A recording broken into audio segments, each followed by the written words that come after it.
ഈ പഴയ gift box അതല്ലെങ്കിൽ ടോയ്സിൻ്റെ ബോക്സ് അതിൻ്റെയൊക്കെ പുറത്തുണ്ടാകുന്ന ട്രാൻസ്പെറൻറ്റ് ഷീറ്റാണിത്. അപ്പോൾ ഇത് ഞാൻ സൂക്ഷിച്ച് വെച്ചിട്ടുണ്ടായിരുന്നു. ഇപ്പം എന്തായാലും അതൊരു ഉപകാരത്തിലായി. ഒരു ആക്രിലിക് ബുക്ക് മാർക്കാണ് ഉണ്ടാക്കാൻ വിചാരിക്കുന്നത്. സിമ്പിളായിട്ട് ഉണ്ടാക്കാൻ പറ്റും. ഇതുപോലെ നൂല് ചുറ്റിയിട്ട് അതിൻ്റെ അകത്ത് ക്യൂട്ടായിട്ടുള്ള സ്റ്റിക്കേഴ്സ് ഒട്ടിച്ചിട്ടാണ്. വളരെ സിമ്പിൾ. ഇതുപോലെ ഹോൾ പഞ്ച് കൊണ്ട് ഫ്രീക്വൻ്റായിട്ട് ഹോൾ ഇട്ട് കൊടുക്കാം. പിന്നെ ഇതുപോലെ സെൻറ്ററിൽ ഇതിൻ്റെ അറ്റത്തും ഒരു ഹോൾ ഇട്ട് കൊടുക്കുക. എന്നിട്ട് ഇതിലൂടെ നൂല് നമ്മുടെ കയ്യിൽ ഏത് ത്രെഡാണോ ഉള്ളത് അത് ഇങ്ങനെ ചുറ്റി കൊടുക്കുക. ഉള്ളിലൂടെ ഇട്ടിട്ട് ചുറ്റിയിട്ട് കെട്ടിക്കൊടുക്കുക. അത്രേ വേണ്ടുള്ളൂ. പിന്നെ അതിനകത്ത് ക്യൂട്ടായിട്ടുള്ള കവായ് സ്റ്റിക്കേഴ്സോ വേറെ ഏതെങ്കിലും ക്യൂട്ടായിട്ടുള്ള സ്റ്റിക്കേഴ്സ് ഒട്ടിച്ച് കഴിഞ്ഞിട്ടുണ്ടെങ്കിൽ ബുക്ക് മാർക്ക് റെഡിയായി.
രണ്ട് ടൈപ്പായിട്ടുള്ള ബുക്ക് മാർക്കാണ് ചെയ്തിട്ടുള്ളത്.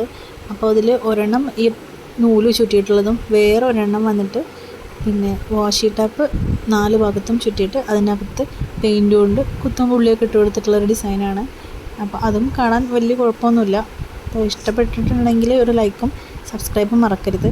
നമ്മളൊരു പുതിയ ചാനലാണ് തുടങ്ങിയിട്ടുള്ളത്, കുറച്ചേ ആയിട്ടുള്ളൂ. അപ്പോൾ അതുകൊണ്ട് തന്നെ എല്ലാവരുടെയും സപ്പോർട്ടും വേണമെന്ന് പറയുകയാണ്. അപ്പോൾ എല്ലാവരും സപ്പോർട്ട് ചെയ്യുക, സബ്സ്ക്രൈബ് ചെയ്യുക.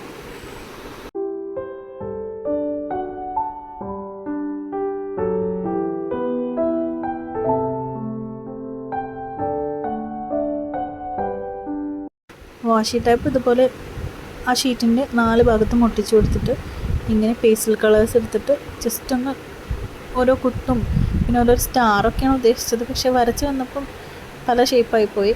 അപ്പോൾ അങ്ങനെ രണ്ടിലും അതുപോലെ ചെയ്ത് കൊടുത്തിട്ടുണ്ട്. ഇത് പ്ലെയിൻ ആയിട്ടുള്ളതും എനിക്ക് ലുക്കായിട്ട് തോന്നി, ഇങ്ങനെയുള്ളതും വലിയ കുഴപ്പമില്ലാന്ന് തോന്നുന്നു. അപ്പോൾ നിങ്ങൾക്ക് ഏതാ ഇഷ്ടപ്പെട്ടതെന്ന് കമൻറ്റ് ചെയ്യണേ.